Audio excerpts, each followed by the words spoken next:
This is the Detroit Sports Podcast Network.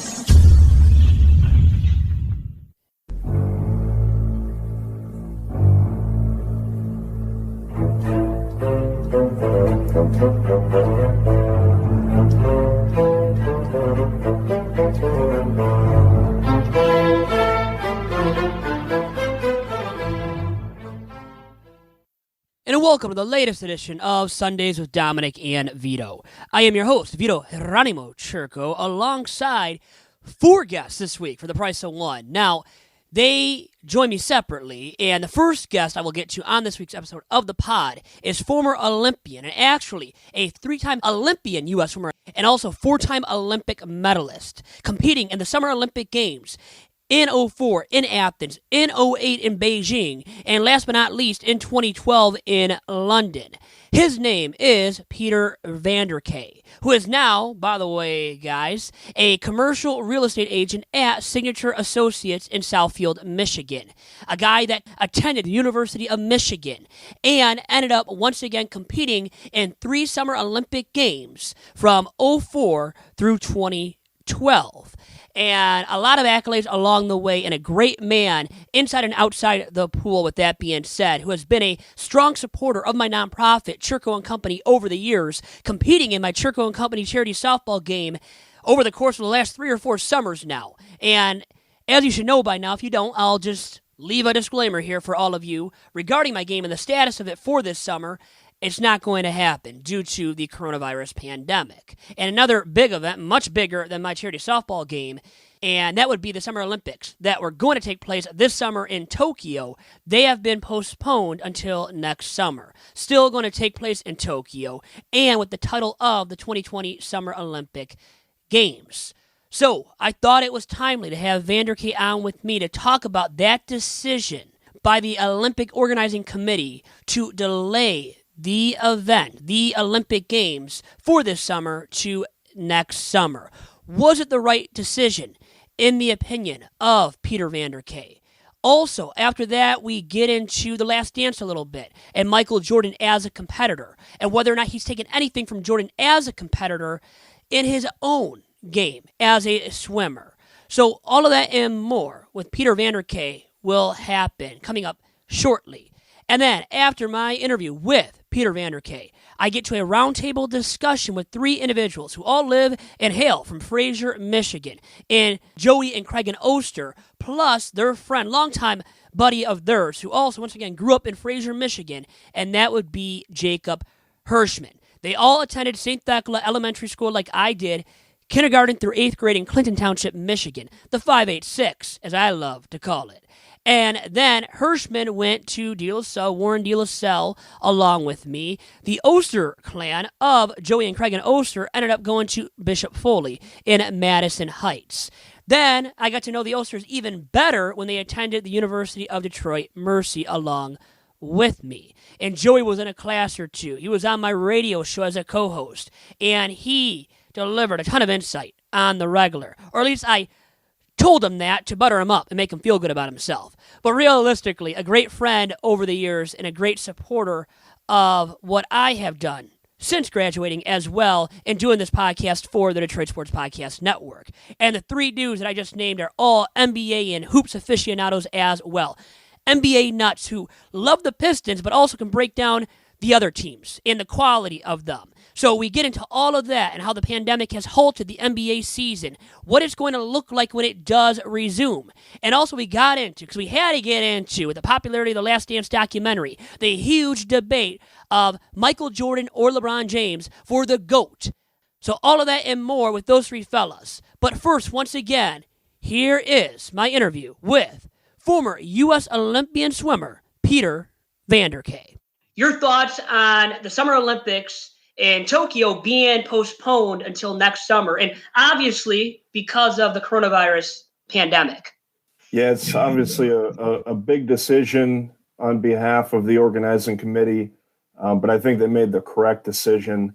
I can tell you from talking to people that are still training, that they haven't been able to prepare like they normally would, and I don't think we want to have an Olympics where people aren't ready to go. So pushing it back and postponing for a year is the right move. Granted, there's going to be hardships with that, but giving everyone a fair and balanced playing field, I think, is critical to having a successful games, and just making sure everybody's going to be safe too. Obviously, we don't want people traveling, getting sick. We want spectators to enjoy the event. We want it to go off smoothly and safely. So the only way to ensure that was by pushing back, and so that's what they did. It's just a bummer that we won't be able to watch it this summer. So it's still the 2020 Summer Olympics, even though it's going to be in 2021, which is something to me, how they're still going to keep the name as it was. And I love that. And for you guys, you as a former Olympian, would you have even felt comfortable swimming in these Olympics this year with these conditions? For me personally, I think I still would have, if they were going to have it, I wasn't going to stay home. I would have taken the risk to compete. But I think, that's an athlete's mentality, is if there's an opportunity, I'm going to try and take it. But I think, like I said, the correct decision was making sure that everybody had the opportunity to be prepared like they normally would be. And the only way to ensure that was to push it back. So I guess it's kind of a moot point that, nobody's being forced to make that decision because the organizers are taking everyone's health and safety seriously. Yeah, and health and safety first, right? And they go hand in hand right now. So it's just the way it is, and I think they made the right decision with postponing this until next summer. Now, for you, Pete, really quick, your favorite memory as an Olympian, what is that? We've talked numerous times now, and kind of about your past, obviously, as an Olympian. Is there one moment, though, that really stands out to you? There's not one moment in particular. It's kind of a blend of great moments in my mind. I think one of the most memorable ones was the first one, even though it was furthest away time-wise, just because it was such a close race between us and Australia in the 4x200 freestyle relay. Was a big deal, and winning that first one was super special. But they were all special in their own way. Each medal and each experience, just being able to represent the United States and my family, myself, my community, my state, my country. Was just an honor. So it's hard to pick just one thing. To represent your nation. I would love to do that. I'm not even close to an Olympian. I would love to say I could be, but not even close to that. But you're a competitor. Natural born right competitor. So you want to compete, you want to do well. And I thought of this. How about some of these top-notch athletes from years past, like a Michael Jordan with that Last Dance documentary, the athlete, the competitor that he was. Can you reflect upon that? And did he touch you at all and impact the athlete and competitor that you became at all, Pete? Yeah, it's funny because I've been watching that Last Dance documentary and actually just finished it last night. And, I forgot how just insanely competitive he was as a person because he's been out of the game for this long, that just watching that kind of reinvigorated that notion that he was just such a hardline competitor. And I think it's a great thing for young athletes to watch, to see somebody that dedicated, that wants it that bad, and is really willing to do anything within his means to win. And that's why his brand is so cherished, is that mentality that, he just wanted to be the best. And I think there's something to learn from that, whether you end up, having the success that a guy like Jordan had or not. Striving to get there is what it's all about. And still knowing that the Bad Boys Pistons, they made it rough on him. They bullied him, threw him around. They made him tougher, though. They made him a better competitor. And I see that old English D, once again, Tigers hat you have. Like I said, I love the Tigers, love my baseball, and I love the Pistons. And what they did for him, too, Pete, it was incredible, right? They made him better. And Michael Jordan has admitted that since as well. Yeah, and he talked about that in the series, that they were one of the toughest groups that he ever went up against. And as a Pistons fan myself, that it makes me smile that that group of guys represented Detroit and played just as hard. And that's just kind of how it went. So it's watching that brought back a lot of memories. It was a lot of fun. And thanks to Pete once again for his time on this week's edition of Sundays with Dominic and Vito. And now, let me move right along to my roundtable discussion on the NBA, the coronavirus pandemic, and how it's affected the season this year, and also what the season will look like when it does resume, with Joey, Craigen, and Jacob. I got three fellas here with me. Okay, Fraserites, legendary Fraser natives, Fraser, Michigan, that would be, and the Oster clan, two of the clan of many Osters there in Fraser, and Joey and Craigen. And then also Jake Hirschmann, also along with us. Fellas, how's it going? Going great. It's good. It's great. We got the three founding members of Eberlein Drive, and while currently on Eberlein Drive, quarantined in our homes, should make for a great COVID podcast. Well, we're talking, Joey, look at you, man. You're brilliant. You're a genius. We're talking about COVID-19, obviously, this week, and its impact on sports and sports nationwide, worldwide, you name it.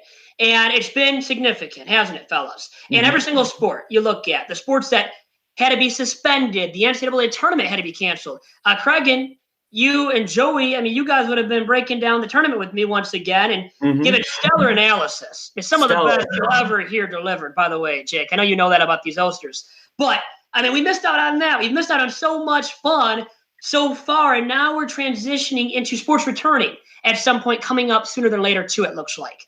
But anyways, just to start off here with this topic of COVID-19 and its impact on sports, guys, your thoughts on how it has impacted the landscape and what it's done to your regular lives of consuming sports at this point. And Joey, you look the most intrigued right now. Joey, your thoughts on all of that? Just to start off on a selfish note, because how else would I start it off? I was kind of grateful the NCAA tournament was canceled because out of all years, like usually I'm so into college basketball for most of the season and the whole tournament. For whatever reason, my interest just kind of like fell by the wayside at the beginning of the new year. So I felt so unprepared. And lo and behold, God gave me a gift. There was no tournament. I didn't have to feel stressed out coming on your podcast, acting like I know stuff. But so, yeah, I don't know. It hasn't been like I don't feel that they're gone. Because I like since everything else is so weird, I just feel like we're all in a void. So I don't really yes, I miss them, but I don't feel their absence, if that makes sense, you know? Because we're doing weird stuff like Zoom calls all the time, like we're hanging out, like having drinks over Zoom with our friends, that kind of thing. So sports not being there, it kind of makes sense almost. You're drinking via Zoom. What kind of adult are you? How old are you now, by the way? 25? I'm only 19, Vito. Oh, yeah, you are too. I like going with that, too. I'm only 19. Whatever I pick, whatever day of the week I pick to be 19, I am. That's how I be able to do it. But we got the Frosty Tips man as well, Jake Hirschmann here, who is going to deliver some fine thoughts, I know, as well on this topic here, Jake. And your thoughts on COVID-19, the impact on sports, what it's done to you and your consumption of sports as well, day to day.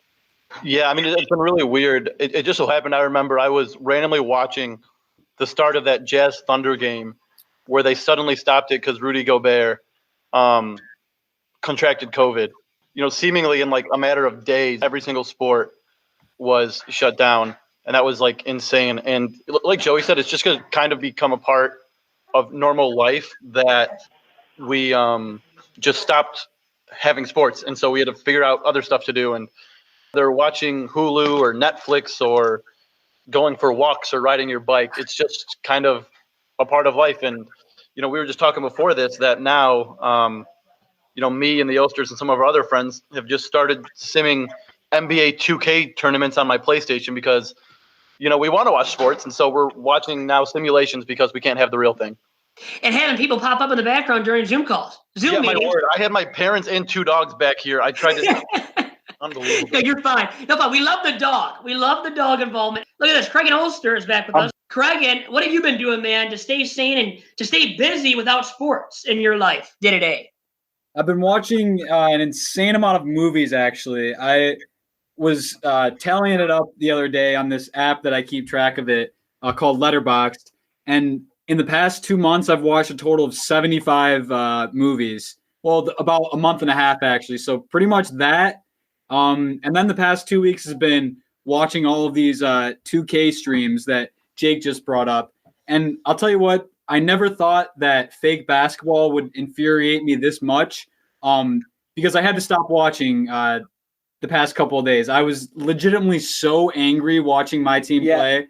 I Vito, listen, okay. I'm assuming you've never watched fake basketball like this. It is like some sort of drug I didn't know existed. It is so addicting. Like, because we each have money on our teams and stuff, and it's these players we picked on our own, and our other friends are picking players. So it's a pride thing. I want to beat my friends, and so we're watching these dumb, mindless, artificially intelligent simulations of basketball players play for hours, and it's so infuriating, but it's addicting, dude. I can't get enough of it. It might be better than like real basketball. Well, then I think of the NBA trying out horse and televising it on ESPN, doing the two different nights of it, right? And the broadcast, it wasn't the greatest quality. It was done via Zoom. You couldn't see everything in a fine and crisp fashion, so it wasn't high quality. Then the guys participating, I mean, were they really into it? Were they really going for it? Did they even train, practice, any of the above? It didn't look like it. So you have ESPN, these networks trying this out. I don't think that really got an audience, guys. Did you have the chance to watch that at all, Joey Craigen? I didn't even watch it. Like, I knew it was happening, and when I first heard about it, I was interested. But then I just kind of like what me and Jake were saying earlier, because of everything else is going on. Like, I don't miss sports that much. You know what I mean? Because like I miss everything. So it kind of gets lumped in together. But Craigen, what were you gonna say? Yeah, I mean, I did watch it, but like you said, it was kind of just boring. I mean, I don't really want to watch people play horse. Horse is fun to play, but ultimately it's just, all right, two people going back and forth, and it gets old real fast. What people love about sports is that it's the time that occurs in sports where you're in the crunch under a time situation, forced to rise to great heights. And in horse, there really isn't that. You're just kicking around back and forth, and that's about it. And you want to see some, like legendary St. Thecla Hawks make some buckets. Vito Jerome Churko, I mean, this guy, I remember watching him back in the day, man, in his day and age. He was nailing buckets left and right. I mean, this guy was unstoppable. So you had guys like that, Jake Hirschmann. Alley-oop, I'd be finishing the alley-oop. I mean, I'd be doing that easily. God, I wouldn't even have to open my eyes for that. I'd be dunking it. Crazy. Like, we'd see this pick and roll. We think it's going to be Vito with the ball, and Smeagol sets the pick. But Vito sets the pick and rolls for an alley-oop. I could not fucking believe my eyes when I saw that. Well, I would finish at the rim with these every single time, too. I mean, God, do I even have to talk about it? I mean, you guys know all about that. Of course. But, Jake, you started the Simulation Basketball League, correct? Yes, I did. Can you talk about this? Where did this idea stem from? And just give us some info about it as well here. So my cousins had been doing it with their friends back home, and they texted me, and I got involved in one that was baseball with MLB The Show. And it was like super intense. People were betting on every single game on top of the money they already put in to buy into the tournament. So I knew we'd all love doing it. So I just sent a text. I didn't even ask Joey. I just assumed he was in, which he obviously was. He has nothing better to do anyways. I know. Right, exactly. Nobody does. And that's the thing. Nobody really does. In his defense, nobody really does. That's the thing where we were doing these random streams in the middle of the day at like 1 p.m. on a Tuesday. And really, there's 16 of us who are in it, but generally only like 7 or 8 of us are watching at a time. But like one of my streams had like 30 viewers because it's like people have nothing else to do. So people are tuning in watching random basketball games. And so, like I said, we're into the Final Four now. And like the winner of it, because we had so many people, is going to get like $240. So it's like, there's a lot on the line. So it's like, I know it's funny because even in our group chat, we all have like, we're getting like mad at each other because everyone's like bragging about their team or they're mad their team's losing. And like the other day I was outside mowing the lawn and Joey and Craigen's dad came by and Joey called and he was like, Jake, I can't see you or talk today. I'm too depressed because I lost my Knicks and I really loved having Carmelo back on the Knicks. Yeah, okay, I was up by 14.5. It was a nice little blowout. I thought it was going to be 2003 Syracuse where Carmelo was going to lead me to the title. And the next thing you know, Carmelo goes cold and I fucking choke the game. Like, Vito, I sound like I don't want it to come off like I'm being like playfully dramatic. I legitimately haven't been like that mad about sports in so long. And I don't know what it is. It could be like we talked about, I'm actually missing sports more than I think. And that's how it's coming out. But I don't know, dude. Like, I love the simulation stuff, dude. It's awesome. So how much money, Joey, did you have on this game then, on your team? It sounds like you have some money or something, man. You're gambling on simulation sports now, too. That's sad. That's sad.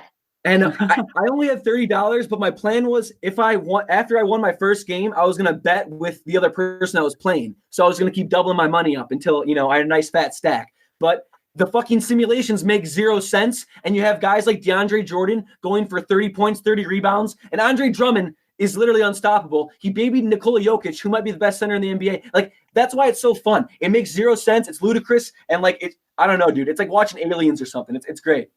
So incentivizing all this to with money. I mean, you have a pot at the end to win of money and big money. And hey, it makes it more fun that way. Now, I mean, even with all that being said, though, because it can be fun, you guys have expressed that, obviously. I think it's too much fun for you fellas. But hey, that's what you want to do. That's your hobby right now. You're staying sane that way, I guess, or insane. I think insane for you, Joey, based on what I just heard. A little bit of insane. But how long can we go without live sports? I mean, because we can watch archive games all day long, right? Go on YouTube, social media, ESPN's playing it, NBA TV for hoops. We can find it all day long. But it's all old stuff. Michael Jordan stuff. A lot of it is right now because of the success of The Last Dance documentary. When can we, I mean, how much longer can we go without live sports, so guys? Craigen, with you first, man. Yeah, I'm already sick of it. I'm already ready for live sports, man. Not having baseball just be tossing on in the middle of the day, especially like right now. It's what, 7:30.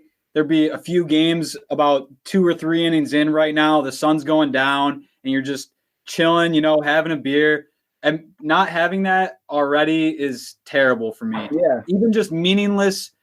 First 15 games of the MLB season. Me and Craigen, like we still like baseball, and like we'll go to some Tigers games here and there, and we'll follow the playoffs. But like me and Craigen, our baseball consumption is completely dwindled as of late. And like he's saying the same thing I'm feeling. I would love to just watch some baseball right now, or just like think about a season that's going on. Mm-hmm. And in particular, I know Jake's the same way because we're obsessed with the NBA. Like the NBA just not existing right now. Like it's the most stressful, not stressful. It's like I care so much about like the history of the game. If LeBron's gonna win in LA, who's gonna take the throne out, the Warriors, like, and I care about that stuff. And the fact that it's like just suspended in midair right now, like that's why it's weird. Everything's just kind of on pause, and it's an eerie feeling. Mm-hmm. Yeah. Well, and then like you said, to see the Tigers play, they suck. Yeah, they truly do. There's no ifs, ands, or buts about it. I love the Tigers. That's my favorite sport, as you guys know. Mm-hmm. So I'll be watching them. But I know, even with that being said, they're going to lose a lot more than they win if they come back and play this season. Yeah. But still, the withdrawals for all of us are severe to the point where we want the Tigers on TV losing, getting killed 8-0, losing by 9-10 runs. We don't care. We just want actual live sports back, Jake. Can you reflect upon that as well? And how much longer can you go without live sports? Yeah, I mean, it's sounding more and more like we won't have to wait too much longer, which is nice. Some of these overseas leagues have started to come back. This past weekend, the Bundesliga, the German soccer league, came back, and I didn't even know that until I was on Twitter and a bunch of people were tweeting about it, just because people will watch anything. People were hyped that NASCAR races were coming back, and I think at some point soon we're supposed to have that Tiger Woods, Phil Mickelson, Tom Brady, Peyton Manning golf match. And people not only want something to watch, all these degenerates want something to bet on. I mean, you see us throwing money at 2K. People like live for that and they need that. So, it sucks not having it. I definitely want it back sooner rather than later, but I don't think we're gonna have to wait too much longer. We saw even today. It sounds like the NBA is going to come back in July in Orlando. Yeah, I was stunned by that actually. And so it sounds like I don't know if they're just going to do the playoffs or they're going to do kind of like a last week of the regular season or what. But it sounds like at the very least in July we're going to have NBA basketball. And as much as it sucks, everything was delayed. Like now, like July, August, September is going to have like NBA playoffs, potentially NHL playoffs, opening day for MLB. I mean, even, I know you guys specifically don't really care much about soccer, but you're going to have soccer coming back in America and everywhere else. Mm-hmm. And, plus the start of football season. And so it's like now, like the fall is already so fun just because of football, basically, and like playoff baseball. But now we're going to have the best parts of the NHL and NBA season. So it's like, this has all sucked a lot, but now we're going to be overloaded like all day, every day. Like there's probably going to be the way the schedule is going to work. They're probably going to have NBA games like all day, every day. Yeah, like it'll probably be like our sim tournament where there's a game at 11, then a game at 2, and then a game at 5, and it's like a March Madness thing. But I want to add 2 quick things. You can't do it. I'll allow it. I'll allow it this time. You got it. Jake said these degenerates. So I'm about to say, what? I wanted it really quick. Who are the degenerates? I include myself. Jake said degenerates. No, Are you three all degenerates? I think Joey's the biggest one, it seems like to me. I'll just say that. You go here's on. what you don't know about Jake. Jake is the kingpin of sports gambling. In his Venmo, he has thousands and thousands of dollars because he sets up all these pools and shit, and then everyone sends him money. And so, and not just that, but fantasy leagues, you have to send Jake the money. So Jake, he acts like, we're his degenerates, but Jake's the kingpin. He's the mover, he's the shaker. He knows what's going in and what money's going out, dude. Jake, I can tell he's a kingpin. Look at his frosted tips. Yeah, I mean, you got to have the frosted tips, and subsequently you're a kingpin. Gambling and all that kind of crap. And look, the two lawyers, right? You guys are two lawyer dudes now, right? Doing that for a profession. For your professions, and you guys got this look. You're gambling. I thought the lawyers were good, upstanding individuals. I'm not doing anything illegal with the money. Our plan was always problem to is be attorneys. Yeah, exactly. Yeah, if you think attorneys aren't doing bad stuff with money, you're out of your mind. Oh, never. Come on, guys. Of course. That's we have the rules best to live people. by. In reality, like I'm just so concerned that people won't pay or won't do the right thing. I'm like, just send it all to me. So I'm in 2 money fantasy basketball leagues. I'm in 2 money fantasy hockey leagues, which I don't even watch, but I like. You like the money. You like the gambling then. I can see where you are the kingpin now. You like being the king. You have control over the money. And because all these leagues are halted, we're waiting to see what happens before we send out the money for the leagues. So for months, I've just been sitting on basically $1,000 in my Venmo account. Yeah, unbelievable. Give me some of that. Can I get some? I could use some money, man. No. Because Joey's he's unemployed. As much as I got it, I will never dip into it. I'm very good about it. Jake is the most to a fault, and I mean this a fault. He is the most trustworthy person I know who will not do anything incorrect or bad. He is not I don't know what it is, dude. There's something on his soul. Well, Joey, that's a good quality, right? That's a good quality. I know you don't have that quality, but that's a good quality, right? When you say that about Jake. Well, yeah, I know it's a good quality, but I don't have it, so I think it's a bad quality, So I see in someone else, I'm like, that piece of shit. Well, let's try to transition to this now. Back to sports. And now, Jake, you had mentioned these leagues resuming and the playoffs starting. Let's say right away, but maybe not right away. We don't know. I don't know what the hell I'm really talking about because we don't know right now what's going to happen with these sports leagues, right? When they resume, are they going to have their playoffs right away or have some of the regular season still played out until they're done with the regular season? I mean, my opinion, I'll just give my opinion first. I think go right to the playoffs, especially for the NHL. When you're not really a big-time league anymore, you struggle with ratings more than half the time, it seems like, and you've got some teams that are just lackluster and don't draw any kind of ratings, any kind of fans when they are playing as well. So you have all those factors added up, I think just go right to the playoffs. Well, because you were saying, NHL is not that popular. And I don't care about hockey at all. But if hockey was the first sport back and they're starting with the playoffs, I would watch that immediately. But if they're the first sport back and they're we're gonna have a week or two of the regular season, I won't even check in for the playoffs. But like you're saying, if hockey can be the first thing to come back and with the playoffs immediately, that'd be pretty interesting. Get to the playoffs, it kills the buzz. If you go with the regular season, you resume the regular season in the NHL and a sport once again in a league where you don't have a lot of interest as it is once again in the venues, the arenas, and you have none of that really with the NHL. I think if you don't start the playoffs, you're going to lose some buzz, and you've already lost a ton because you've been off for so long now, right? You have no momentum right now. Go right into the playoffs subsequently where you have some great series right away, right? In the first round, you have some really good matchups, right? And you have matchups that are really good typically. It leads to upsets, right? You have a ton of those in the NHL in the first round even. So I think the NHL definitely needs to start off with the playoffs. Craigen, I've talked enough. I digress now. You clearly have, Vito. I mean, this is your podcast. It does have your name on it. Well, no, I guess I'm fine with that for the NHL just because I don't have too much invested. But I was just looking at it to double check. And my biggest issue for that with the NBA would be there's about 6 teams in the Western Conference right now that are within 4 to 6 games of each other for that last spot. And for that, if they went straight to the playoffs, to me, even though, you could say, okay, it's the 8th seed and they're playing the Lakers, they're probably going to get swept anyways.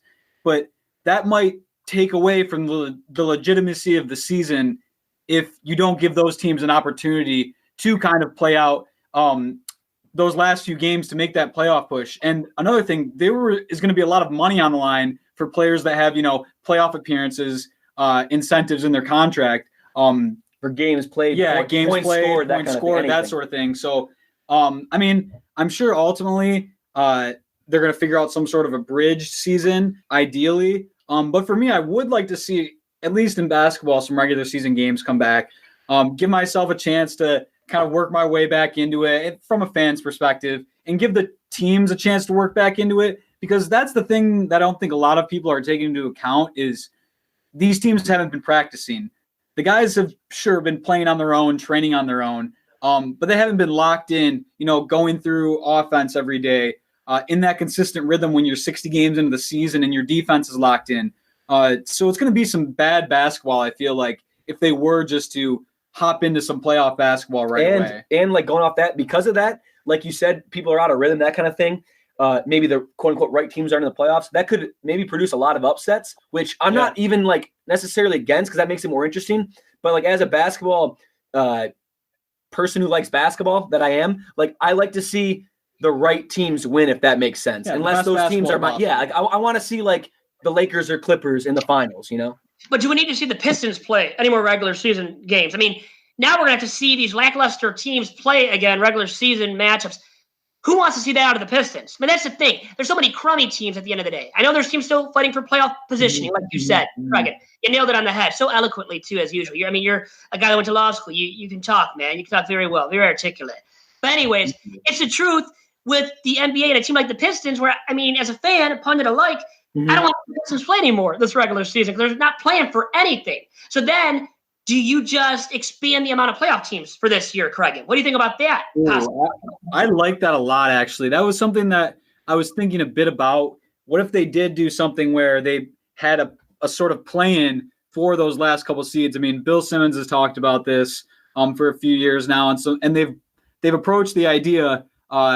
Adam Silver talked a little bit about it, I think, earlier in this season. I mean, I wouldn't mind, honestly. You put those 7 and 8 seeds up for grabs for, the rest of the conference. I mean, that could be fun. Have a single elimination or even double elimination style bracket before the playoffs. I mean, that could be awesome. That could get some crazy, crazy ratings. And if you're going to do it, if you're ever going to test it out, now's the time to do it, like with the weird season and stuff.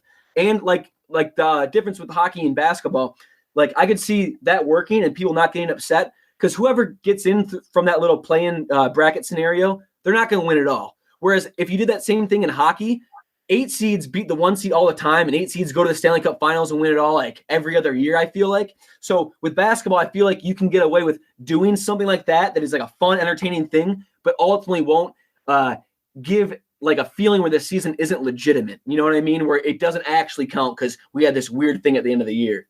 So have the 7 seed play the 8 seed to determine the last few playoff spots, maybe. It's like 7, 10, 8, 9, something like that. And then those 2 winners get into the last 2 so a little bracket before the postseason bracket. Yeah. Dick, what do you think about this for the NBA? Should regular season action even resume for the NHL, for the NBA? Yeah, I mean, you guys, that last point kind of took the words out of my mouth. What I was going to say is, I think for the teams like the Pistons, like you said, and, teams that are eliminated from the playoffs in the NBA and the NHL, there's no reason to bring them back. You're literally bringing them back for maybe a little TV time, but you're really just increasing any chance of injury. All the stuff in the contracts with like games played and all that, I'm sure the teams will work that out and switch that stuff around. But in terms of like getting people to watch and interested, like basically I think you should just take any team that's eliminated from the playoffs up until the Corona stuff happened and kick up, like just say, stay home, you're fine, rest up. And if you were still mathematically alive, have the play-in tournament to get into the last 2 seeds or whatever. Because then like every team has something to play for. It sounds like the NBA is going to start opening camps. I mean, some of them already partially started open, but it sounds like at the beginning of June, they're really going to start rolling them open. So these teams might be able to get kind of like a 2, 3, maybe even 4-week mini camp before these games happen. And then you can have a team like that's right outside the playoffs, like the Sacramento Kings in the NBA, who have had the best record in the NBA after the All-Star break. Were really hot. You give them a chance to just play some more games in a basically March Madness type style, and everyone would want to see that. Even for the NHL, I think those teams that basically if they sold the end of the regular season as an extra set of rounds in the playoffs, you'll get more people interested. And kind of like Joey and Craigen were saying earlier, it's just like because of the situation with COVID, these leagues can basically do whatever they want and get away with it this year. So why not be creative? Have a play-in to the actual postseason tournament. You could very well do that too. No one's going to get mad at you because of the circumstances. Yeah. I just want to say something. Okay. So this is a pet idea that me and our great mutual friend, Bobby Robert Lorenz, have been working on. So we solved the college football playoff. This is why I'm kind of mad that COVID didn't happen during like college football playoff. So what you do, okay? Didn't happen during the college football playoff. What should get to happen during another time? Wow. Terrific, Joey. Go on. Here's what we do. Listen, though. Amazing take. Listen, this is the way to solve all of playoff in college football, okay? The 6 conference winners from the Power 6. Then you have the best mid-major team or non-Power 6 team. So that's 7 teams. And the final slot is a randomly selected team. Could be anyone in the nation. You're hoping the Michigan Wolverines. Idaho State. It could be anyone. But I was literally thinking of Idaho State. I don't know why. Like exactly. Because it's a great idea. Like so that would be brothers. Oh man. Like it would be awesome. It'd be every year you have a really shitty team, but sometimes you get like actually someone who deserves to be there. It'd be a ratings. You guys are brilliant. Look at that synergy between the Oster brothers right there, Jacob. You can't beat that. Look at those brothers, man. That tag team. God, they're brilliant. Or they think they are at least, Jacob. Yeah, don't get in their heads. Don't let them think anything positive about themselves right now, right? So don't let it get to their heads. What? But here's this now. Back to the NBA talk, okay?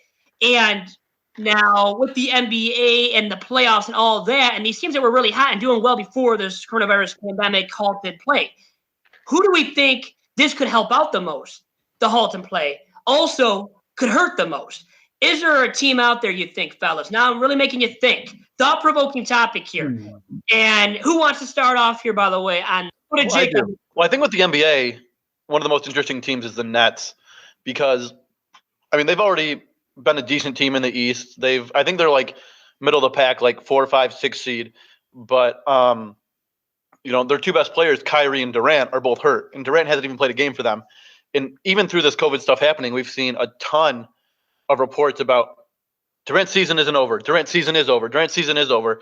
And honestly, if it comes down to it, and he hasn't played basketball in a year, he's been working out, and they get to the end of July or the start of August, and Durant feels healthy, like I don't know why you wouldn't let him play. Yeah, steal a title. Like the Nets could legitimately steal the championship this year. If you had Durant, you're adding arguably a top 2 or 3 player. The Nets could easily win the East. Right now, who's going to win the East? The Raptors, Sixers, maybe? I mean, the Bucks obviously are the favorite, but, like, it's still pretty wide open. Yeah. And if Nets get Durant and Kyrie back, like, they're arguably the best team in the East. And, like, legitimately, if Durant's healthy, they can win the title. Like, because Durant is, like you said, he's arguably the best player in the league. Like, it's probably LeBron, Durant, and Kawhi, and that's, like, the echelon. I'll tell you what, though. I agree. If Durant were to come back, that would be insane for the East. But I think it's got to be the Lakers. I mean, obviously, they already have the best record in the league right now. Oh, well, second best. They're pushing the Bucks there at the end. But now you give LeBron 2 months off. He gets 2 months of rest. Like, that's almost a dream scenario for him. I have a little really quick, Joey. LeBron and Anthony Davis both getting healthy again. Remember, Davis was banged up too, right? So now star duo getting healthy at the right time going into the postseason. Look at that, baby. Lakers are already right up there, right in the West in the NBA. Now they can take over come playoff time too, fellas. But Joey, I cut you off. The Lakers were clicking at the right time. And like you guys made good points saying like, oh, this little break will give them time to get healthy and stuff.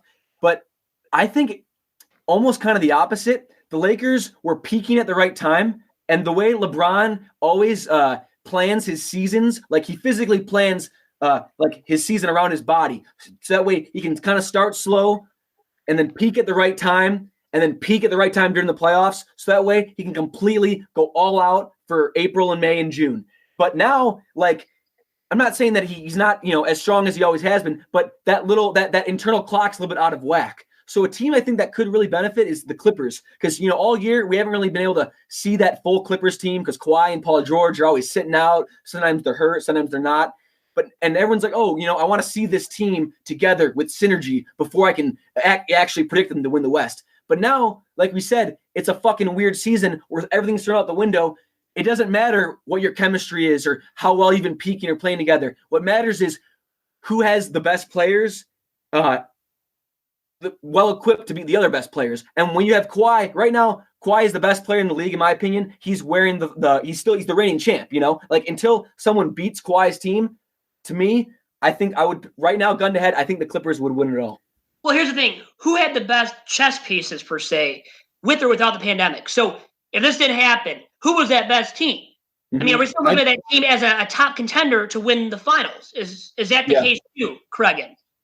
No, I still think it's the Lakers. I mean, they have LeBron. Yes, you could say Kawhi, he's the king right now.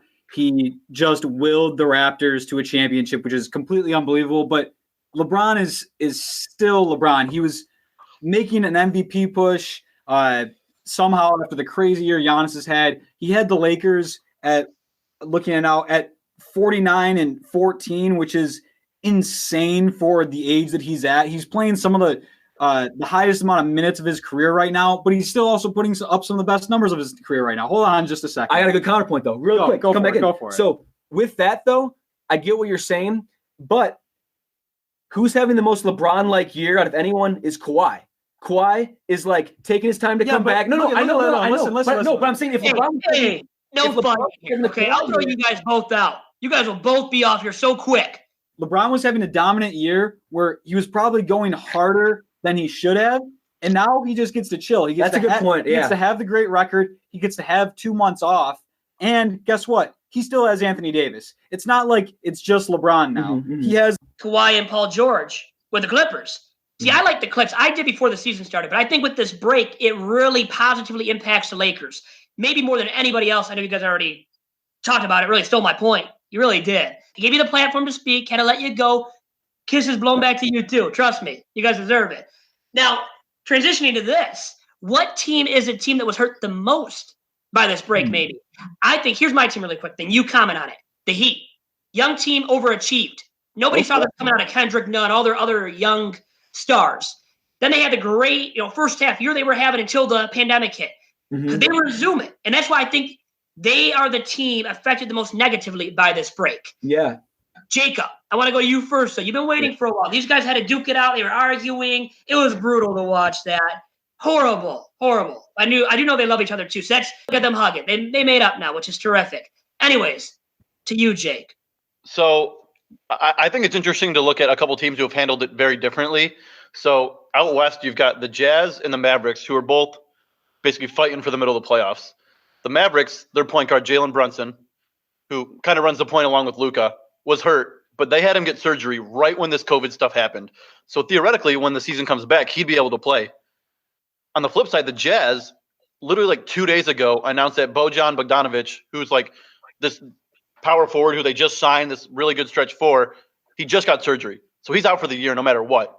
And so I think the Jazz, they just lost one of their 4 or 5 best players, and they're a team who they traded for Conley, who ended up being horrible. They've got Donovan Mitchell, Defensive Player of the Year, and Rudy Gobert, a team that theoretically had aspirations of, going for the finals. And, maybe if Conley turned it around, could have been a team competing for the top of the West.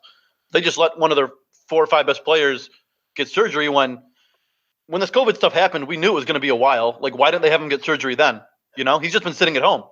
So I think the Jazz are a team who kind of handled this poorly, especially compared to another team like the Mavs, and probably are now like a first-round exit in the playoffs. And do we believe in bad karma? Do we with Rudy Gobert, first guy to test positive, halted the NBA. NBA had to stop. Everybody stopped because of Rudy Gobert testing positive. Bad karma there maybe with him and the Jazz, for the Jazz moving forward. Craigen, Joey, what do you guys think about that? Yeah. And with the Jazz, just really on a realistic note, the note that Jacob did provide about the Jazz being hurt the most by this because of the surgery and just the layoff here with their team. Yeah, so speaking on the Jazz real quick, I mean, there were reports early on that there was a bit of a feud because of that between Donovan Mitchell and Rudy Gobert, and for Rudy not taking it seriously. And I'm sure, they probably have worked it out.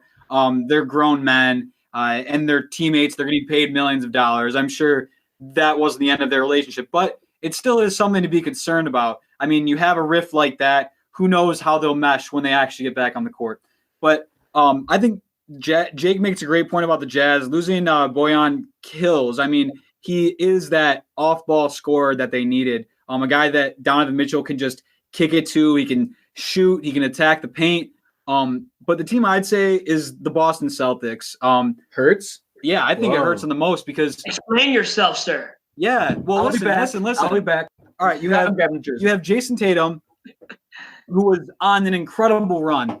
I don't remember the exact numbers at this point, but he was playing out of his mind. And now, he seems to be a guy that thrives in these sort of hot stretches. When he's on, he is really on.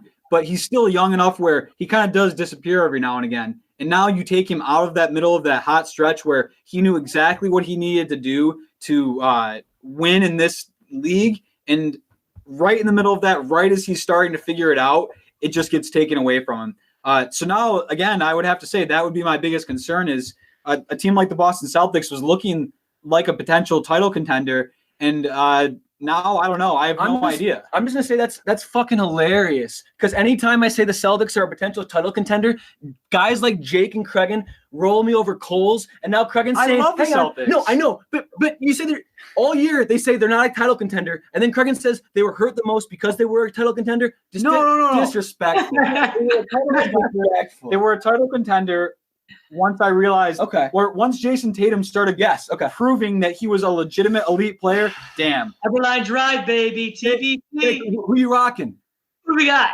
Jake's on mute. Go again, Jake. Who did you say? My jersey's blank. That's Tayron Thomas, though. Philadelphia legend. University legend. Absolute legend. Now, we have a shirtless man now with us on the podcast, and Joey Oster. Look at that, Bob. Thank you very much. Thank you. But these Boston Celtics, now, a year ago, they didn't look as good. When they had Kyrie, they didn't look as good. There was the dysfunction, the turmoil. They didn't mesh, right? Now they're all meshing. They have the synergy, the chemistry, you name it. They look like they could be a title contender. Jake, I want to go to you now. The Osters had enough time to talk there about the Celtics and everything else. You now, with the Celtics talk. What do you think about them as a potential title contender? I mean, honestly, I think the East is pretty wide open still. And that includes the Celtics. A lot of people are kind of sold on the Bucks and sold on Giannis, and obviously he's amazing, probably going to win MVP. But he hasn't really won in the playoffs. They kind of choked last year, to be honest. And you can have a great regular season, but if you're not going to show up and win in the playoffs, it doesn't mean anything. You see guys like Chris Paul, who for his entire career has been one of the best point guards ever, but hasn't really won the playoffs, so it doesn't really matter. And so be it the Bucks or the Raptors or the Sixers or even the Nets who are going to come up, or the Celtics. I think the East is really wide open. And I wouldn't be surprised to see even the Raptors come back and win it again, even without Kawhi. You've got Lowry and Siakam and Gasol and Ibaka. All these, basically their whole team has been through this already. They've had their backs against the wall. And granted, they don't have Kawhi, but Siakam's emerging into a superstar. Lowry is a great playoff point guard. And you've got young guys like Norm Powell, like OG Anunoby, who they didn't even have last year, who can still body up and defend. And if you can replace a little bit of Kawhi's scoring, I mean, I could see them taking down the Bucks. Yeah. So the Sixers, you brought up the Sixers. And are they the most talented team in the East if it wasn't for their chemistry issues? Ben Simmons, Embiid, do they like each other? Can they mesh together? Simmons, can he shoot the ball outside enough? Doesn't shoot three-pointers, right? Can't make three-pointers. It's a day and age in which you have to make the deep ball. He doesn't do it. Do they have enough shooters? I mean, I think they're talented. Might be the most talented team in a weakened Eastern Conference. But do they have the chemistry there out East, there in Philly, to make a run this year? Joey, Craig, what do you guys think about that? I really don't think so. I mean, I'm strongly of the opinion that they need to trade one of them and kind of build a team around one of them. Most people think, okay, it's got to be Embiid. He's the superior talent. He's, their kind of golden boy. But I don't think that this Sixers team can really make a run until they get rid of Embiid. I would be of the opinion, get Ben Simmons. He's the perfect. I mean, he can be a mini Giannis. Same thing with Giannis. Can they score the basketball? They can score it, especially Giannis, right? Supremely gifted athlete, MVP candidate, probably will win it this year. But shooting from outside, in a day and age, once again, in which you have to shoot the deep ball and shoot it efficiently, does Giannis do it enough? He doesn't. Ben Simmons clearly doesn't do it enough. Can you win with that kind of player as your best player, though? I think that's kind of like what Jake was saying, too. And when you asked who's been hurt most by this, I was going to say Milwaukee, too. Just not like that they actually took a step back. Just it kind of blows the East wide open just because you're kind of putting a pin in it, like we were saying. And like Jake was saying, since we haven't seen Giannis do it before, and he's not a shooter, so everyone says, okay, you got to be able to shoot the outside shot in today's game, blah, blah, blah. Like until we kind of see Giannis either win or develop that outside shot, people I feel like are always going to feel a little bit queasy with picking the Bucks to win the East, and I think that's fair, honestly, because like we said, they choked against the Raptors. But what you said about Embiid, the Sixers almost beat the Raptors in the second round, and it took the craziest shot or not of all time, but one of the craziest shots of all time from Kawhi to sink the Sixers. And during that series, they were pretty much going Simmons was there too, but they were going a lot through Embiid. So if something falls a little differently, we have a Sixers-Bucks Eastern Conference Finals, and that would just completely reshape the way we think about this entire season and this entire upcoming playoffs. So who's the Bucks' big-time shot maker when it counts the most, right, in the playoffs? It's Chris Middleton, right? He has to be the guy to get shots. And he's good enough to do that consistently come playoff time, too. Has he proven that, and will he get it done ultimately in this year's postseason? I mean, I certainly hope so. I mean, we haven't seen him do it in the playoffs yet, but he's kind of been unreal this year. He still isn't a household name, probably because his name is Chris Middleton, a very, very normal, standard human name. Very generic, run-of-the-mill. Super generic, but his number. Really quick, shout out to him as a former Piston great. Yes, sir. Draft pick, man, was stellar with the Pistons. That we all be thinking the Pistons have had so much talent in the last few years that again it goes somewhere else and it blossoms. Yeah, it's him or Spencer Dinwiddie. It's just sad. It just shows what a culture problem and coaching problem the Pistons have had now for the past decade. But I mean, I think Chris Middleton can do it. What I've seen this year, I think he was nearing a 50-40-90 shooting split season. He's kind of unreal. And I'd be excited to see him try and do that and try and be that primary shot maker for the Bucks in the playoffs. Speaking of Spencer Dinwiddie really quick, did I hear right that he is trying to pick his next team based on Bitcoin? I heard that, yeah. That's crazy to me. What's going on? What's the latest with that, Jake? What is that all about? Yeah, so before the season, he tried to basically make his own Bitcoin where people would invest in him. And he got in a huge legal battle with the NBA. He ended up going forward with it, but I don't really know how many people bought into it because there was such a high barrier. People had to break into like $100,000 or $200,000 just to buy Spencer Dinwiddie's coin. But now, because he's got nothing else to do and he's just sitting around thinking, he started a GoFundMe where basically if he could raise $24 million in Bitcoin, that the people who paid for this $24 million could pick his next team.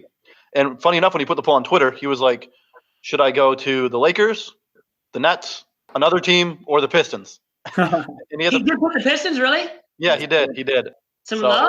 It was pretty funny, but I mean, one, he's not going to raise $24 million, and two, not gonna happen. I'm sure the NBA would stop it before they allowed it to happen. I don't know if it's really against any rules, to be honest, but he's a smart guy. And again, as Craigen said, another example of somebody both us and the Bulls just straight up waived. God. And I remember when we drafted him, he was like in the second round, I think, and he only fell because he like tore his ACL. Yeah, he was good, really good. Yeah. And for whatever reason, he just couldn't develop with the Pistons because we're horrible at developing players, and the Bulls similarly are horrible developing players. And then he gets into a good situation, and look at him now. Speaking of the lowly Pistons, guys, really quick. What's the most positive outlook for their future and their near future? Most positive outlook for it. There's no more Andre Drummond. That's easily the most positive thing I can think of. I got rid of a black hole. Yeah, completely. Yeah, and he's just like we weren't going to go anywhere with him. We can't build around him. You can't even like use him as a building piece. He's just like an outdated, outmoded NBA player, and he sucks up a lot of money. And I'm glad to see him go. Well, it sucks up a lot of space on the floor too, right in the middle. I mean, he can't move. He's not a big man that can play at a high level or play in the way in which these big men play nowadays, right? Yeah. Because it's not about your back to the basket game. It's outside shooting threes.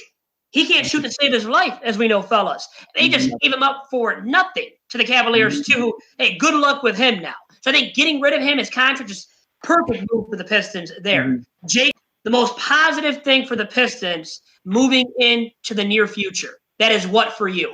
That we probably are going to have a top 3 or 5 pick this year. I better get that right via the lottery now. Right? I hope to God they get that because we don't want another number 8 overall pick or something. We're picking in that spot every single season. That's kind of been our problem. We're not very good at drafting, and we never bottom out. So we never get one of those top picks. So like you said, we're always picking 7, 8, 9, 10, and instead of getting the Russell Westbrooks or the James Hardens, we're getting the Greg Monroes of the world. It doesn't really work out. So, I think the fact that we have a top pick is going to be nice. We got to see what we got out of like Sekou and Bruce Brown. If he can develop a shot, I think he'll be a nice player. But really, it's all going to just come down to this pick, and be it LaMelo or Wiseman or Obi Toppin, whoever it is.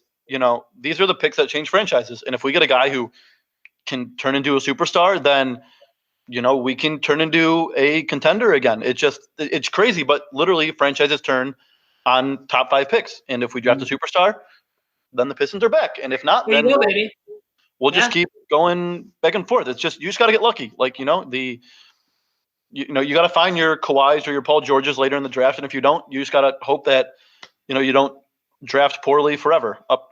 And, we hopefully we win the lottery, because that's the other thing.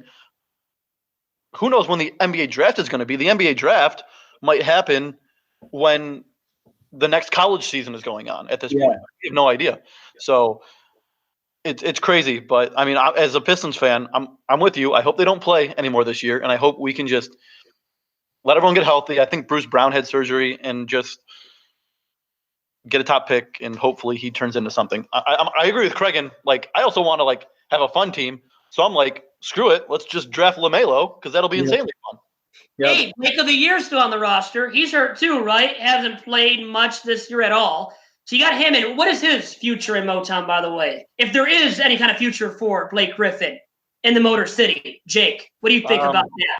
I mean, it sucks because he was so fun and so good 2 years ago when we made the playoffs, and literally played injured just to try to beat Milwaukee once in the playoffs. But I mean, after trading Drummond, it seems inevitable that we're going to try to flip him. I would think that next season we're going to try to let him play for a month or two, show that he's healthy, try to pop off, and then let some team that's desperate, like the Trailblazers or something, give us a first for him.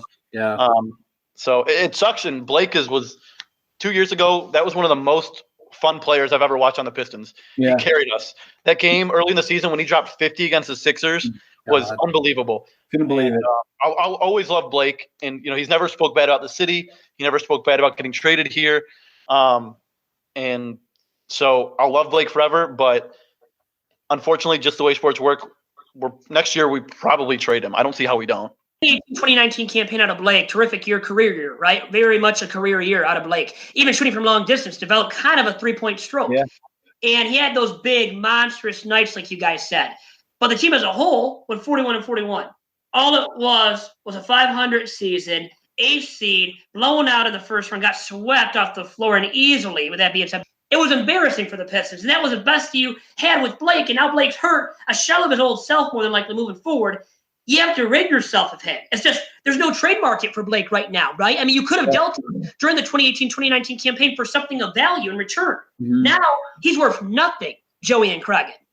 Yeah, so it's an argument I get into all the time with my younger NBA friends, most still in college. They, for some reason, had this fantasy that this Pistons team as currently constructed on paper was better than the Miami Heat and were a top 3 team in the East. Were they wrong on that? Were they wrong? Please. 100%. Okay. Just wanted to verify that. Thank you, Craigen. We're relying on, what we've done the past 3 years. Yes, Blake is great. Andre Drummond is talented. And we've had some interesting pieces, but like Derrick Rose. Derrick Rose is awesome too, and he's had an amazing year. But again, this year we are going in relying on 3 guys who are inconsistent, if not in terms of their play, in terms of their health. And that's just something that you can't do going forward if you want to be a successful team. We've already seen that in the NBA. If you want to win it all, if you want to go deep in the playoffs, you need to be consistently healthy. So we can't be relying on guys who are not only past their prime, but who don't stay healthy. And that's been the most frustrating thing for me is, yes, Blake is awesome, and I've loved everything he's given us, but we were already getting a guy who was broken down from injuries and had struggled to stay on the court. So it didn't matter how much he could do, how many 50-point games he had. At some point, it was inevitable he was going to break down. And that's what's frustrating me is I don't want to rely on injury-prone players anymore. I want to get younger, healthier guys and let them run and see what they can do instead of hoping if we play our cards the right way, Blake and whoever else will be healthy come playoff time. And that's if we even can make the playoffs. So I love Blake, but again, we need to stop getting these aging superstars. Joey, the mic is now yours. Your thoughts on? I mean, they, saying stuff I'm probably going to say more or less, but I loved the Blake trade in the moment, and I still do. Just because, I'm not mad at No, yeah, no, I know. Yeah, I know you're not. Just because, you could have a boring as shit mediocre NBA team, which is what we've had ever since probably 2009, or you can have a competitive team with Blake Griffin and go 500. And like Jake was saying, during that time, Blake had pretty much one season with Detroit, one real season.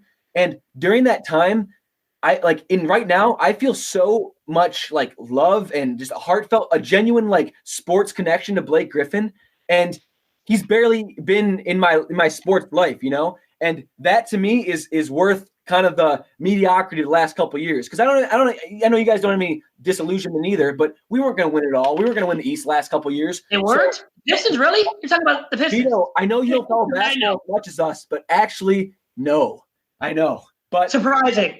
But hey, I'm always Team Blake, but yeah, eventually we're gonna have to deal him, and I hope we get something nice out of him, we trick some team like the Blazers, like Jake was saying, in the first round pick or some shit. But long live Blake, and I love that guy. So if he leaves, and when he does, I think it's inevitable too. He's on his way out eventually here. Mm-hmm. Is your heart gonna be broken, Joey? A little bit. Is he gonna break your heart by leaving the Motor City, man? A little bit. He had me a believer for a second. I thought the Pistons could maybe get a 6 seed or something like that. Maybe pull a first round upset a year ago. But, I will be a little heart torn. Okay. Well, leave it at that. Now, I want to get to this last topic. You guys have been on for far too long. I'm not even paying you guys for this. I think everybody knows that already. Sorry, guys. You're not going to get cash. Even you, Joey, I know you're unemployed. You could use the money. Actually, you don't need the money. I've heard about unemployment. You're all good, baby. Other bills all day long. But, Craigen, you brought up D. Rose, the best Chicago Bull of all time. Forget MJ. Who's that guy with the last name Jordan? No, I want to get into this so realistically now. Debate, Joey, real quick. Okay, real quick debate. So you got we're gonna go. We're gonna the blast from the past. We're gonna hop into the DeLorean and go back to the future. A classic Oster argument between me and Craigen. No. It's not bad because he got hurt. Right. No. It's not that one. It's not that one. It's a different one. When Derrick Rose won his first MVP, he was 22 or 23. Really young. Yeah, he's really young, but he was 21 even. Yeah, he may have been young. He won his first MVP before Jordan ever did. And I quote, Craigen said, Derrick Rose could be better than Michael Jordan at this stage in his life. How's that one working out for you, Craigen? Right now? It's not. But hey, it's not okay. In the moment. At the time, he wasn't wrong. No, he wasn't. Exactly. That's what I'm saying. See, Craigen has really good NBA predictions. That one was bad, but another great one. He said Tyreke Evans. He said this when he was a rookie. Tyreke Evans is the type of player who will never win an NBA championship. And you know what happened? Tyreke Evans banned from the NBA a year ago. Yep. He will never have an NBA championship because he fucking knows shit. He was out. Real quick. Did Tyreke even win a playoff series? He can't even win a playoff series. Really? No, but Tyreke bodied Joey in the 2K tournament. Yeah, he did. Joe, listen. Joey, heart feelings released a little bit. It seems like a little bit for you, Joe. I'm sorry, man, to hear Joe was so mad. We were watching the game together, and he was basically saying that it was bullshit because it's not fair. He shouldn't have been allowed to draft Tyreke. Tyreke's ineligible from the league. He's suspended. I was like, well, is he suspended or is he kicked out? And Joe's looked it up. Oh, he's technically kicked out. I'm going to bring this up. I think I got to bring this up. And then there was 5 minutes where I'm thinking, I got to text Jake and have him reverse this game and have kicked. He was so mad. That's how much he had invested in this emotionally. Sour grapes, man. Hope you sleep at night, by the way, Joe. I sleep horribly. Clearly not. Look at those guys. But by the way, fellas, let me get to this and I'll let you go, okay? Yes, it's the MJ-LeBron debate. Wanted to get into that. I don't know if you thought I was going to, but I have to do that to leave this show this week. Who we take now? I know none of us. We can all say this. We never saw MJ in his prime. None of us did. We're all too young. We're young men. We're young men here. We saw MJ with the Wizards. Well, that's MJ clearly, right? For the sake of debate here, MJ or LeBron, who would you take as the GOAT if you had to take one of the two? Jake Hirschmann, back to you. Got your dog. Your dog might be the most knowledgeable person on basketball here. In on this debate. I don't know. Well, the Osters know. I'm going to say LeBron. Why? Explain yourself now. Yeah. Okay. So my whole thing is I've been having this discussion a lot with my dad and other people these last few weeks, because I've watched The Last Dance. It's great. Jordan, obviously, got to check it out. Yeah, it's great. And it's easy for me to say LeBron's the GOAT because, like you said, like I never watched Jordan ever. Like I don't even really remember him on the Wizards, to be honest. So it's like really all I know is like LeBron. And I used to hate LeBron. Like when he was on the Cavs, when he was young, killing the Pistons, I hated him. And I'll like never forget like that finals when they came back and beat the Warriors. I did a complete 180. And like I was like, this is the greatest player I've ever watched. And you know, it's funny, people want to debate over and over again. Jordan went 6-0 in finals. LeBron only has 3 rings. And like I get that, but like first of all, LeBron's career isn't over. He very well could win a ring this year, and who knows after that. This dude is like unbelievable. Like we've never seen somebody continuously dominate a conference like he did with the East. And people say the East was so bad. Well, I'm like, maybe the East looked so bad because this one guy made the finals 7 straight years. Granted, Jordan won like 6 straight titles kind of, but he took a year and a half off. And like the year he came back, he lost to Penny and Shaq. Obviously, that year doesn't really count. But it's like, you know, my thing is like I've just never seen someone so dominant. And you know, if LeBron's not in the East, if he's in the West, or if he's not even alive, I'm sure we view DeMar DeRozan and Kyle Lowry and Paul George when he was on the Pacers and all these guys completely different historically. DeMar DeRozan could be the greatest player of all time. That's what I'm saying. We're not the greatest player of all time, but like I know. These players probably make the Raptors make the finals. I'm sure at least one year. Exactly. All Georgia Pacers make the finals.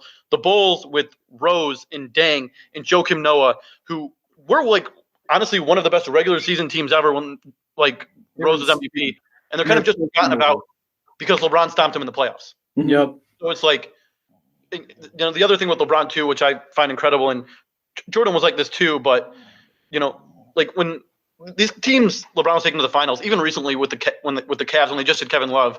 Like I was rewatching their Game 7 against the Celtics 2 years ago, when his starting lineup was like George Hill, J.R. Smith, Jeff Green, him, and Tristan Thompson because Kevin Love was hurt. And these teams are horrible. And like the Cavs were like a 4 seed, but like LeBron just puts these teams on his back. It's not like when he was with the Heat, there's no excuses when he like lost like the Mavs because he had Dwayne Wade. But aside from that, like Kyrie and Kevin Love, they're not Scottie Pippen. We've seen Kyrie without LeBron. He's a complete cancer. Kevin Love, obviously very good, but like Scottie Pippen's a top 50 player of all time. And like aside from those 4 years he was with the Heat, which again, he didn't do that great. He only won 2 titles, should have won more. Like the stuff he's done with the Cavs, he's taken a franchise that is literally arguably the worst franchise ever without him. And they've won 1 title, but he's taken them 5 times. Like with guys he's dragged there. He dragged old Eric Snow after the Allen Iverson years to the finals. You're right. Back to that when he beat the Pistons, right, in the 07 Eastern, overachieved with that team. Yeah, and people hate on LeBron for losing in the finals when it's like ultimately like just he shouldn't be faulted for making the finals and losing so much. We're like, you know, it took Jordan like 7 years to make the finals because LeBron made it in his like 4th season and got swept by the Spurs. Like that shouldn't be a knock on his resume. When like some people count it as, and I know Jordan still has more rings, but like people just hate on LeBron, I think, for no reason, which makes me get even more defensive about him because I used to be like that, and I've just started to appreciate it. Where you've got the Skip Baylesses of the world who are just like, this man's not a team player. He's always crying. He doesn't have a killer instinct. It's like I completely disagree, and I really want him. I really want the season to come back because he has like a James Harden beard now, and it's incredible. Yeah, it does look sick. Yeah, Skip Bayless calls him LeBrick, right?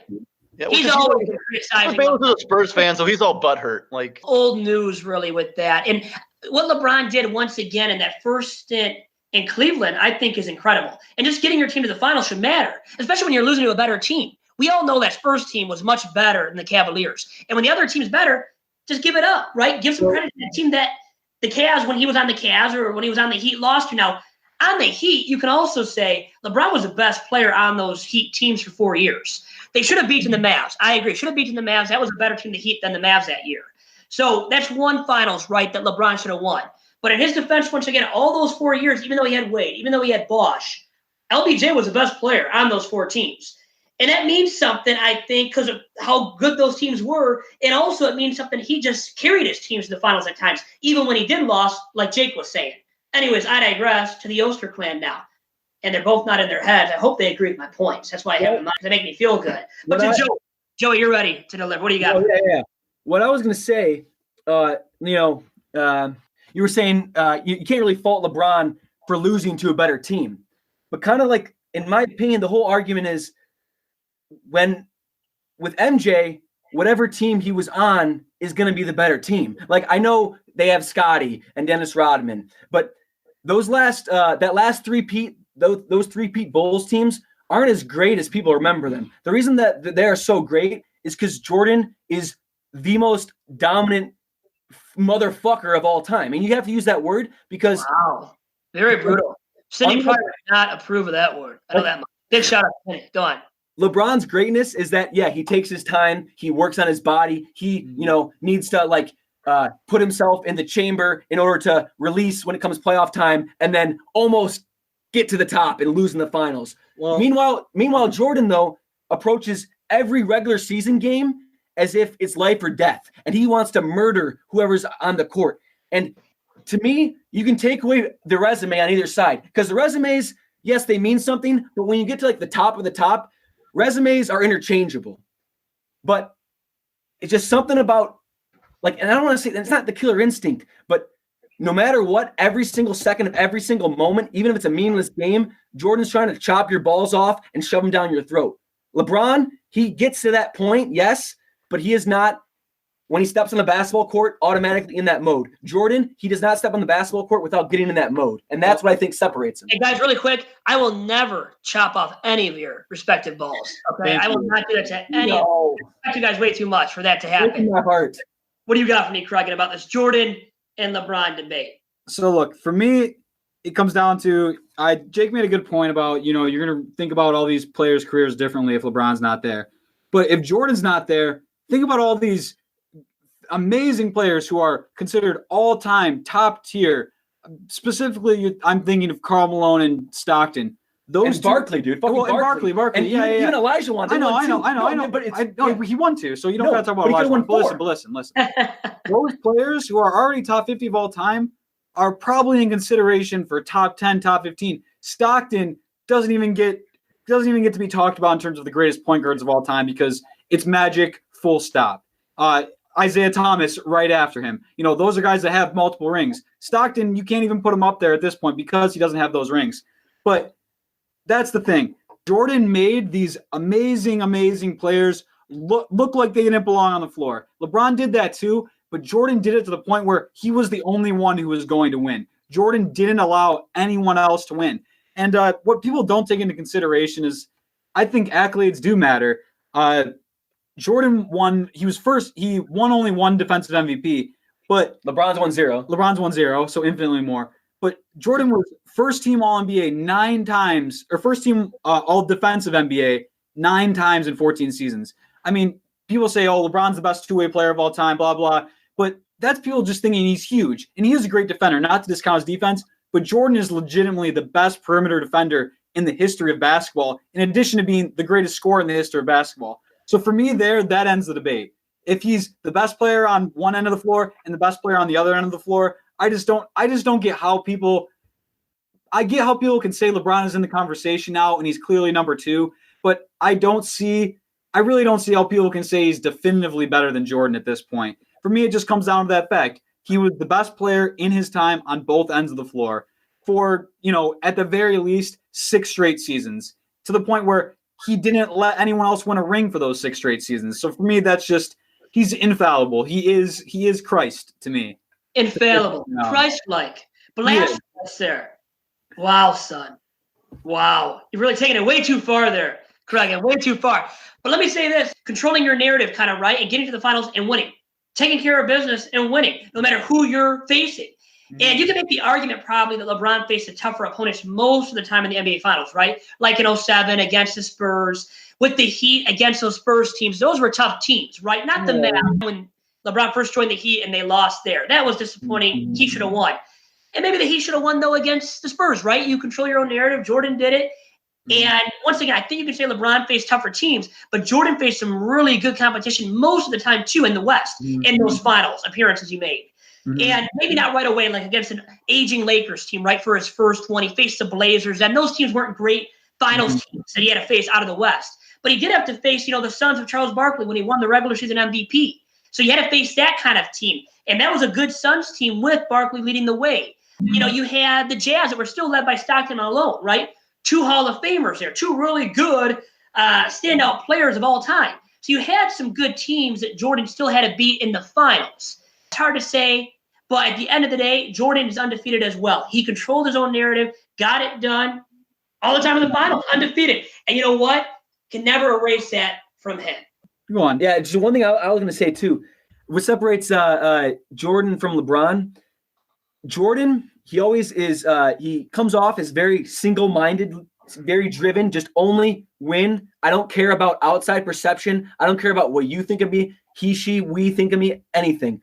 But with LeBron, he's constantly aware of his narrative, obviously, and that's not a bad thing. But you know, Taco Tuesday, the Heatles having the big, yeah, Jake, I see you love Taco Tuesday, having the big party when D-Wade, Chris Bosh, and LeBron just signed with the Heat. Like, MJ would never do that because MJ's not even like thinking like that. He's just thinking on a moment-to-moment basis, who can I beat in anything? Whether it's cards, basketball, hitting a golf ball. He's never thinking about anything else. You know, he's never thinking about something else. He's never thinking about retiring to play a different sport. He's never doing anything. Never. I like that, Jay. And I will say, like, I had never really like dove into like Jordan's career or anything like that. And watching The Last Dance, I was like, it was eye-opening to see, frankly, how dominant he was. Yeah.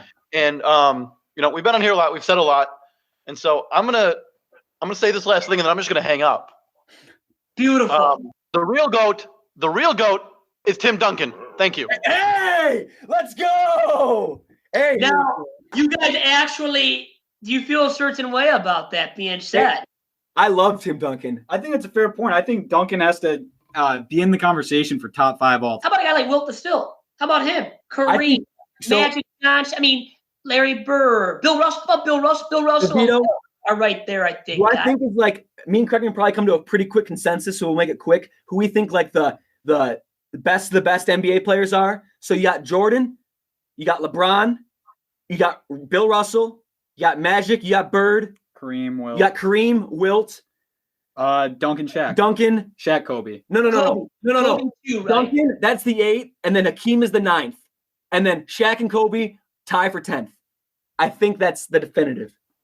Leave it at that. Look at you fellas, man. Beautiful. Intelligent as usual. Geniuses over there. Beautiful minds. Hey, by the way, plug for your film. Give a quick plug, fellas, too, before I let you go. Yeah, I'll start before handing off to Craigen real quick. Speaking of brothers, say hello to Dominic. We love that man. Beautiful soul. Will do for you. Thank you. We made a movie recently, a short film. It's called Food Time. Me, Craigen, and our other brother Deej, we wrote and directed it, and Deej is the star of it. We started developing it for one of Craigen's film classes that he was taking during law school. And right now we're currently in the process of getting it ready for film festivals, and we're raising money. And, I'll let Craigen talk a little bit more. Yeah, so you can find more about the movie at foodtimemovie.com. That's food, F-O-O-D, time, T-I-M-E, movie, how it's spelled.com. You can find our trailer there. You can find information about the production, information about all the cast and crew. But I think it's just a pretty damn awesome little short film. It's about 15 minutes long, and it's about a guy going to work in the morning and the hot dog that he's trying to get. It's nice, sweet, and simple, and it stars Deej, actually, and my girlfriend, Nicole Toporowski. They play the 2 leads. How did that go, by the way? Were they a love connection? Was there a love connection or no? Or no, none of that? Tell me. Hey, you'll find out on the watch tape. the movie. That's a teaser. You gotta watch. I was nervous. All right, Deej is a charming fellow. Yeah. A very charming fellow.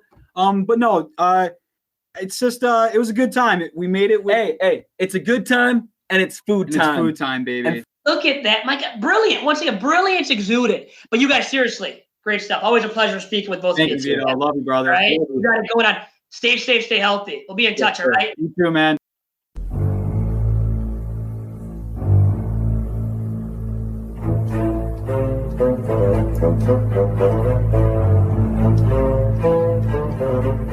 Thank you.